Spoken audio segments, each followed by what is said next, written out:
Hi everyone, welcome to Last Book Alive. This is the first episode of my podcast, and it's also going to be uploaded on YouTube. I'm sorry if I seem a little low on energy, it's really cold and I'm not feeling well, but I did say that I was going to upload my first book discussion today, and so that's what I'm doing. The book is Earthsea, and just I wanted to just let you know that initially I had a brilliant discussion with my cousin Umar, who also has read this book, and we did the recording on the 21st.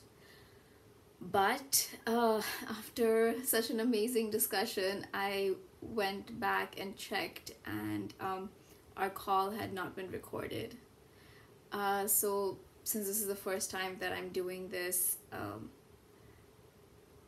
just saying, okay, like this is one of the mistakes I guess that I made, and it was just a huge disappointment not to have that recording because it was amazing. And this podcast is about me talking with my friends, so it is a little bit of a disappointment, but I spoke to Umar, and what we decided is that I will discuss two books today. One is The Tombs of Atuan, and the second one is Tehanu. And then with Umar, I will discuss the other two books, and then we can have a discussion about all four of them when we speak together. So I think that works out well. In this video, I will only talk about The Tombs of Atuan, and then after that I will record another one where I discuss Tehanu, just because I want these videos to be a little bit short, so that people are able to watch till the end, because I know how busy everyone is. Okay, so let's begin. So the book that I'm going to read, I just want to give you a little bit of context. Ursula Guin published these books in 1971, and the total of 6 of them. This is just the first 4 books. The one that I'm going to read is the second in number, and it's called The Tombs of Atuan. Okay, just a little bit about the writer. Ursula K. Guin was born and brought up in Berkeley, California, and her father was an anthropologist, and her mother was a writer.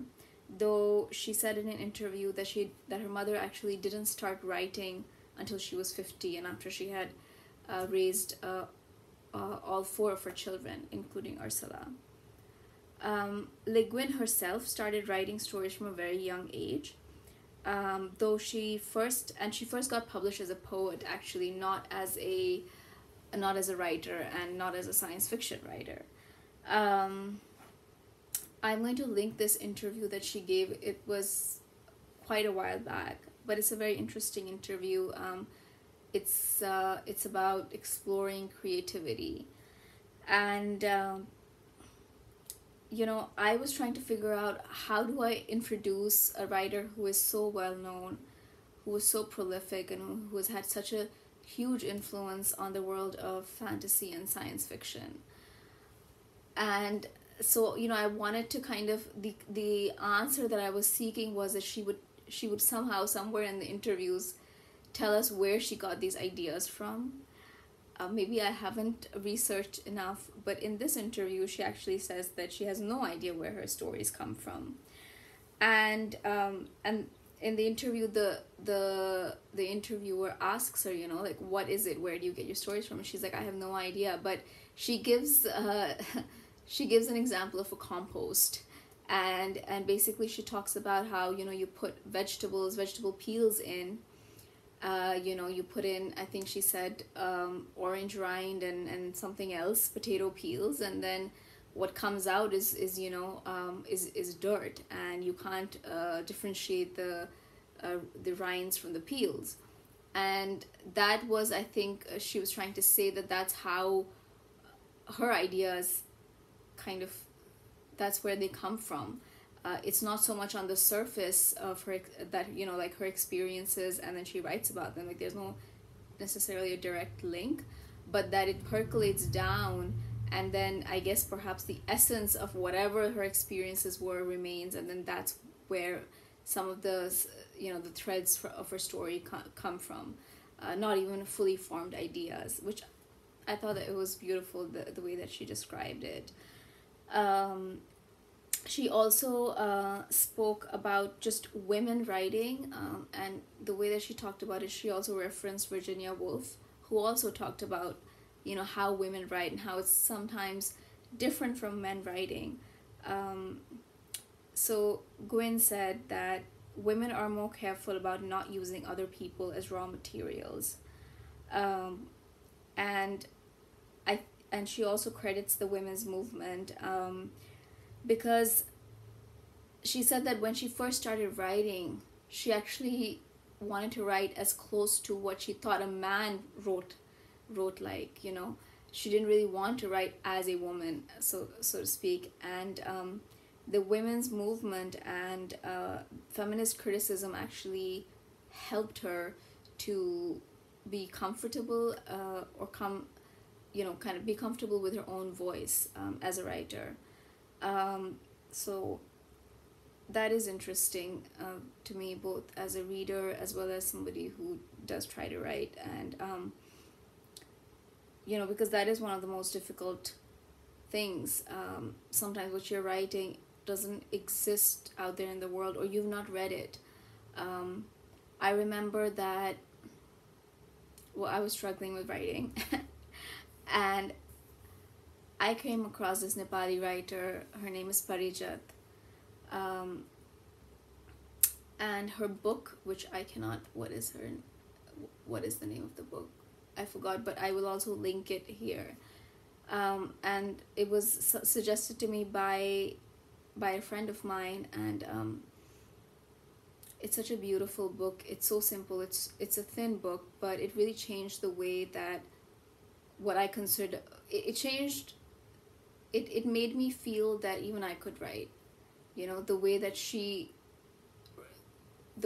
framed her stories with such simplicity and, I don't know, just a very gentle rhythm. I felt that if she could represent her world like that, perhaps I could do the same in a different way. But seeing that existed, it gave me encouragement to be a little bit more confident in my own work and explorations into creating things.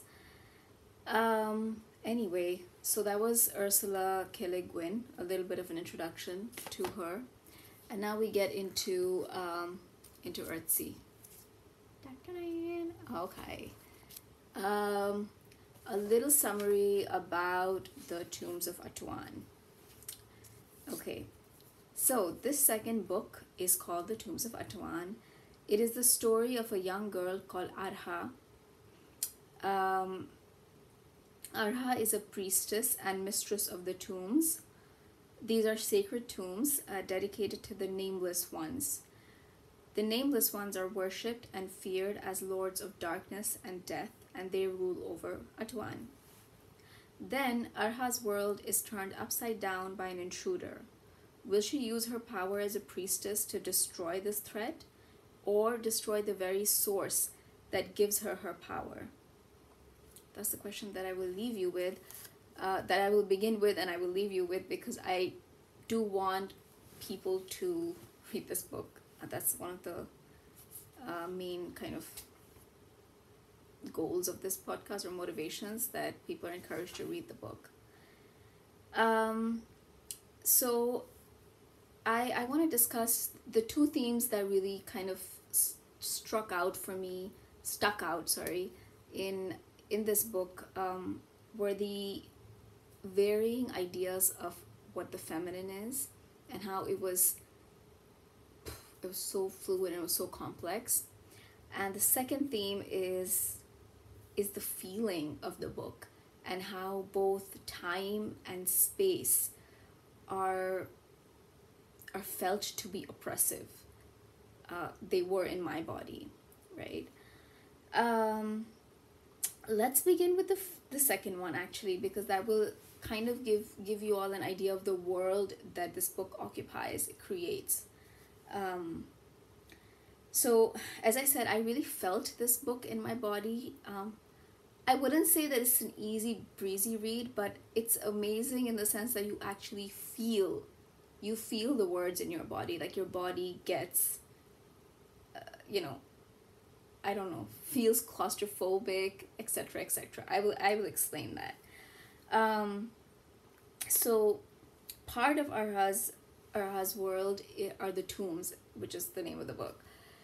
What are the tombs? The tombs are these out of the world black pillars that almost reach up to the sky, and there are four of them, and some of them are on the ground. This is what you see when you're standing at level ground. But then there are the under tombs, which is a world that is under the tombs and the temples that are above ground. Okay, this is a labyrinth. This is kind of like catacombs under the city. It's similar to that. And this is Arha's world. She is the priestess of these undertombs, which then actually, if you travel further into the undertombs, you get into the labyrinth, at the center of which is a huge and an ancient treasure. Okay. Arha, because she is bored and she wants to explore, she goes exploring in these undertombs once. Just FYI, my cat is awake, so I may have to just give him some milk, and I'm really sorry if I have to do that, but I will keep the video running because I don't want to start again. I wanted to read a passage that actually describes what it's like to be in the undertombs. In the dark, she went some 30 paces down the passage, and then passed through a doorway, feeling the iron frames set in the rock, the limit until now of her explorations. Past the iron door, Arha went a long way along the tunnel, and when at last it began to curve to the right, she lit her candle and looked about her. For light was permitted here. She was no longer in the undertomb. She was in a place less sacred, but perhaps more dreadful. She was in the labyrinth. The raw blank walls and vault and floor of rock surrounded her in the small sphere of candlelight. The air was dead. Before her and behind her, the tunnel stretched off into darkness. All the tunnels were the same, crossing and recrossing. She kept careful count of her turnings and passings, and recited Thar's directions to herself, though she knew them perfectly, for it would not do to get lost in the labyrinth. In the undertomb and the short passages around it, the priestess Kausil or the priestess Thar might find her, or her friend Manan come seeking for her, for she had taken him there several times. Here, none of them had ever been, only she herself. Little good it would do her if they came to the undertomb and called aloud, and she was lost in some spiraling tangle of tunnels half a mile away. She imagined how she might hear the echo of voices calling her, echoing down every corridor, and she would try to come to them, but lost would only become further lost. So vividly did she imagine this that she stopped, thinking she heard a distant voice calling, but there was nothing. So this basically is the feeling that pervades a lot of the book. This feeling, we basically meander through the tunnels with Arha, and not just her, but the entire atmosphere of this place, or the sense of place that I talked about, is one that is very somber and very sacred. And one of the things that I loved was the way that she kind of puts the sacred as being so distant from the idea of fun and playfulness, which is what a girl of Arha's age, she is, a very young girl, an adolescent girl, which is what she should be doing.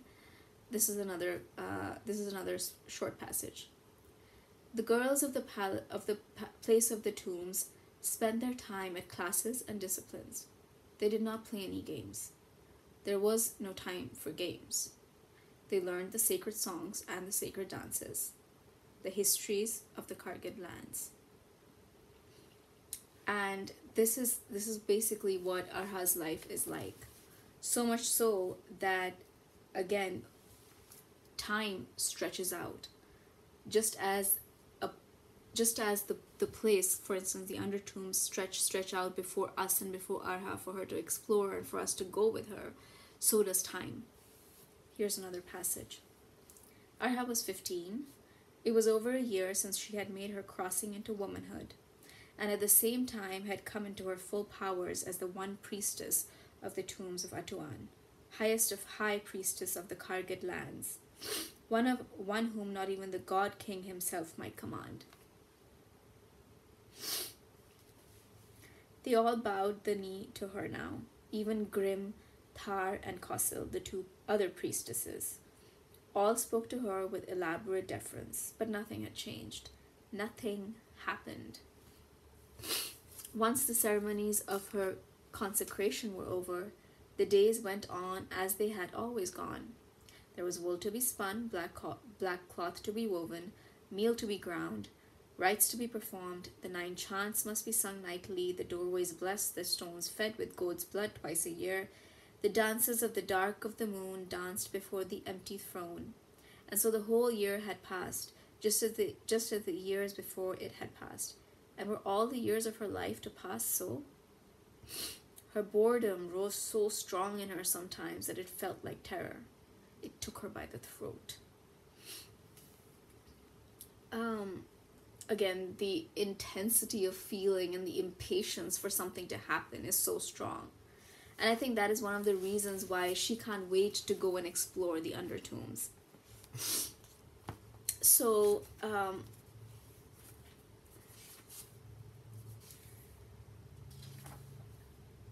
this is the thought that I had when I was reading it. That maybe there's some kind of mirroring happening here.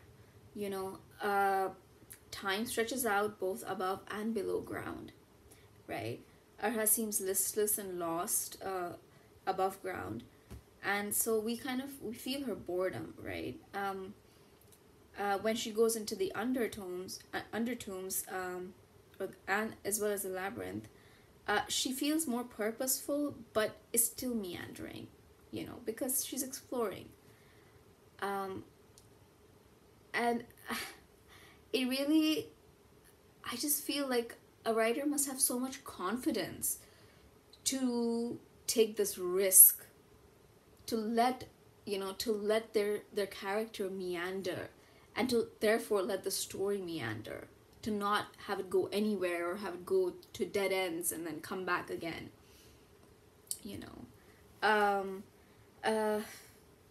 but the counter argument, which also I thought, since I'm basically talking to myself right now, there's nobody else.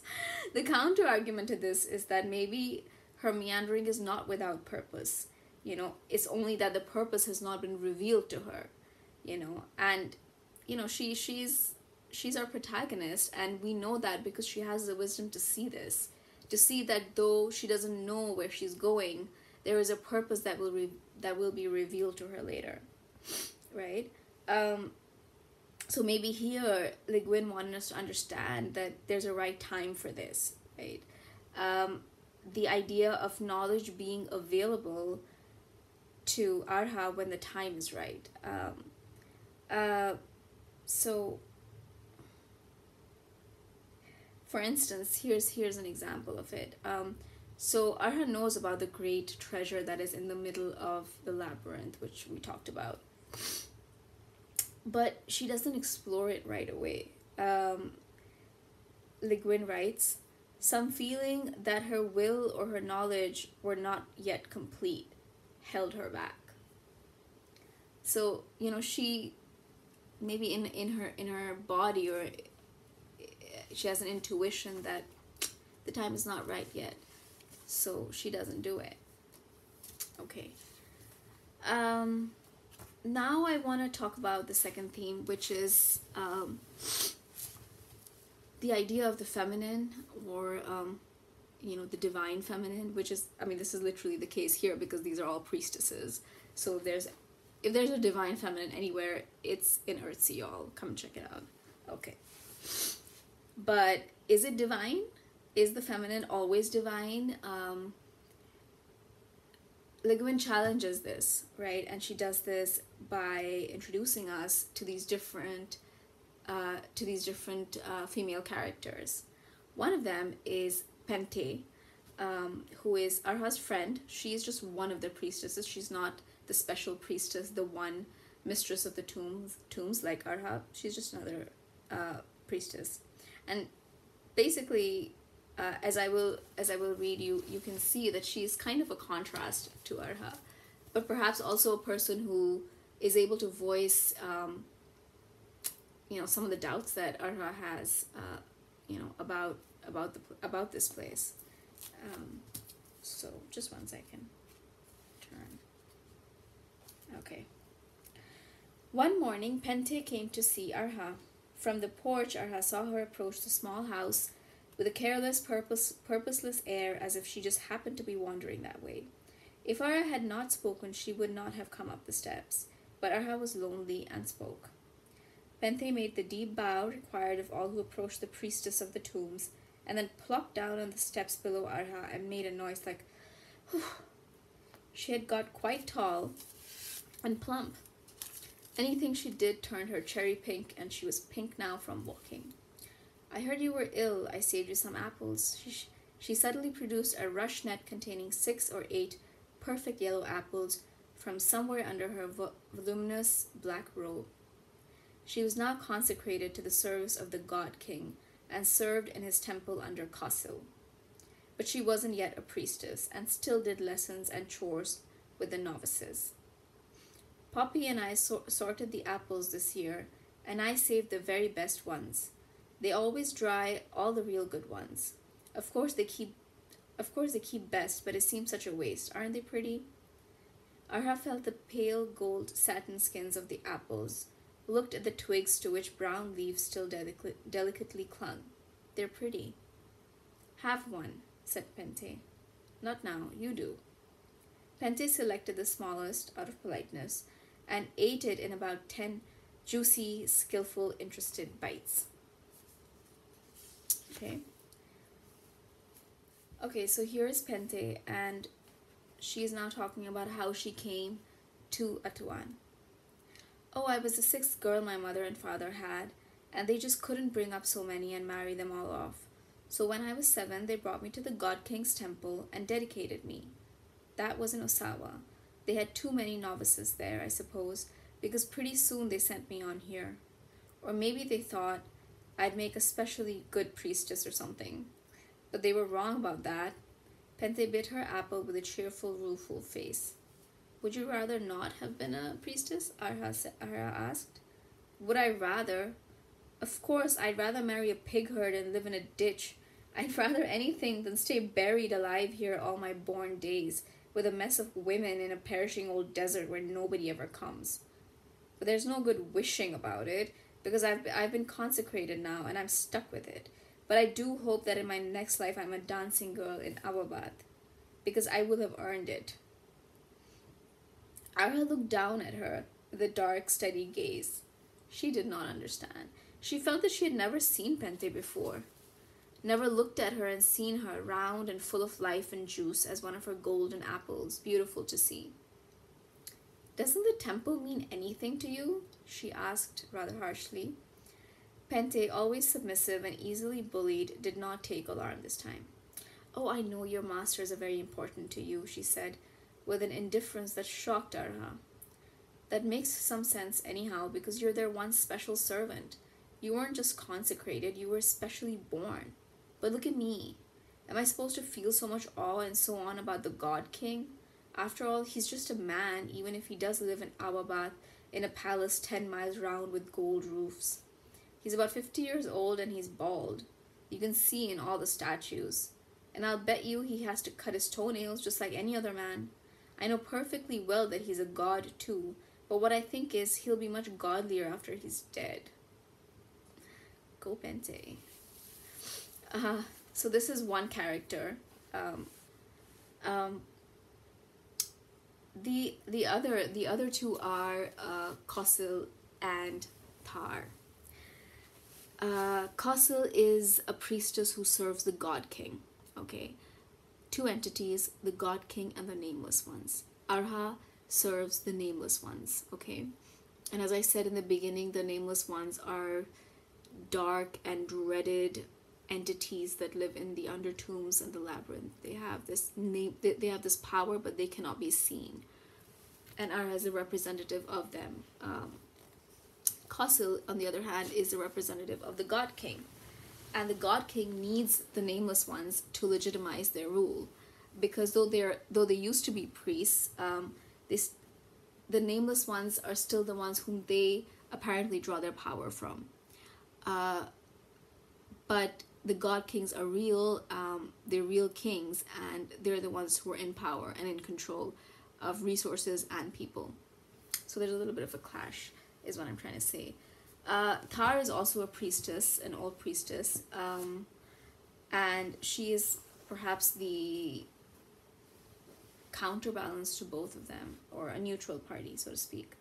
But what I like about this is that none of these women, not Arha, not Kosil, not Tar, they're not really described as, purely virtuous or purely evil.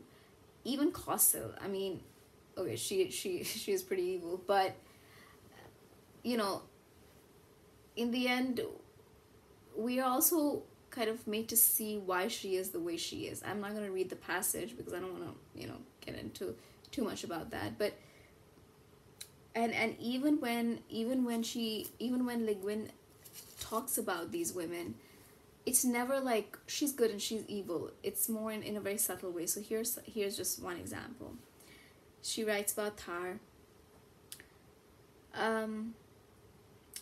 If Tar had been stern, she had never been unkind. Of Kosil, she writes, Kosil's voice was soft, but not kindly. There is one instance where where the difference between the two is apparent, and this is when they're telling Arha about the wizards. Okay, so 2:17.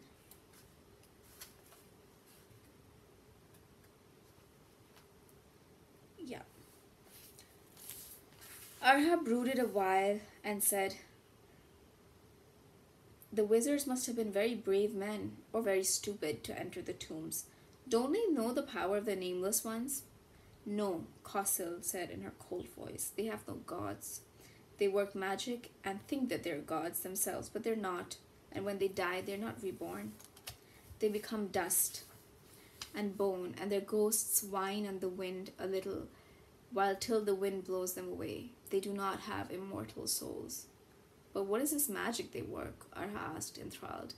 She did not remember having said once that she would have turned away and refused to look at the ships from the inner lands. "How do they do it? What does it do?" "Tricks, deceptions, jugglery," Kosil said. "Somewhat more," said Tar, "if the tales be true even in part. The wizards of the west can raise and still the winds and make them blow whither they will. On that all agree and tell the same tale.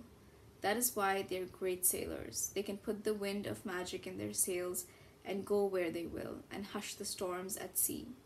And it is said that they can make light at will and darkness, and change rocks to diamonds and lead to gold, that they can build a great palace or a whole city in one instance, at least in seeming, that they can just turn themselves into bears or fish or dragons just as they please." "I do not believe all that," said Kosil. "That they are dangerous, subtle, with trickery, slippery as eels, yes. But they say that if you take his wooden staff away from a sorcerer, he has no power left.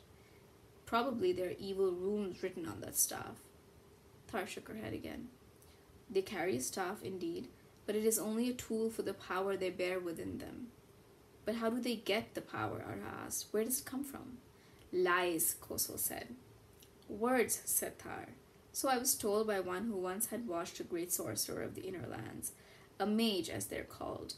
They'd taken him prisoner, raiding to the west. He showed them a stick of dry wood and spoke a word to it.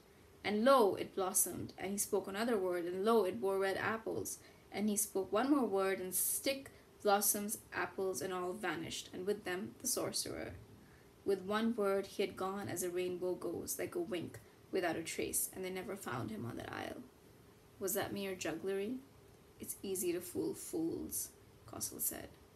Tar said no more, avoiding argument.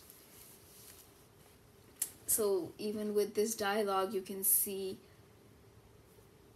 in a subtle way how Kossel perhaps is much more forceful, but Tar isn't. And yet, neither of them really are presented as being necessarily evil.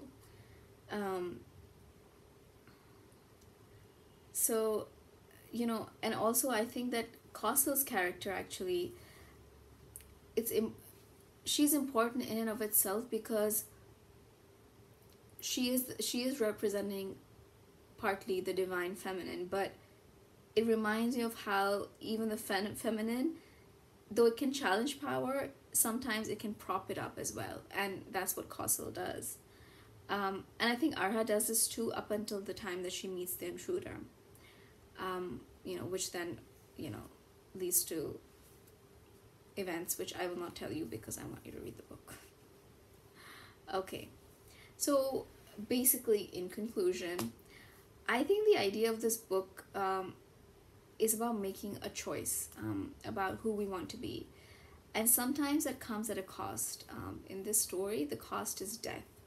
The protagonist, Arha, must symbolically die in order for another woman who is truer to herself to be born. And we find out how this happens and what are the losses that she has to suffer to reach this end. And also the people that she has to stand up to, like Kossel, or the people that, other people who are close and dear to her that she has to lose in order to make the choice of living the life that she wants. So I'm going to leave you with this quote. Arha wept in pain because she was free.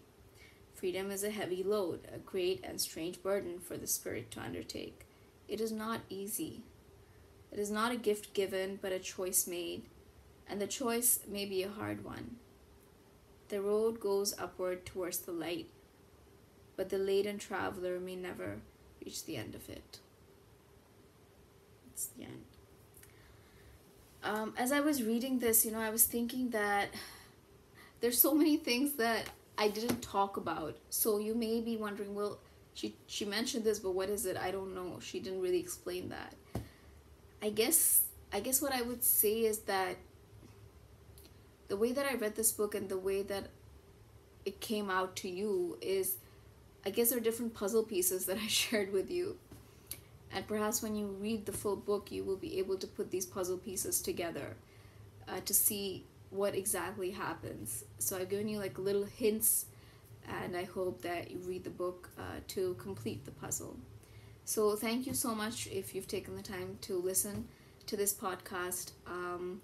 Please do share it if you liked it.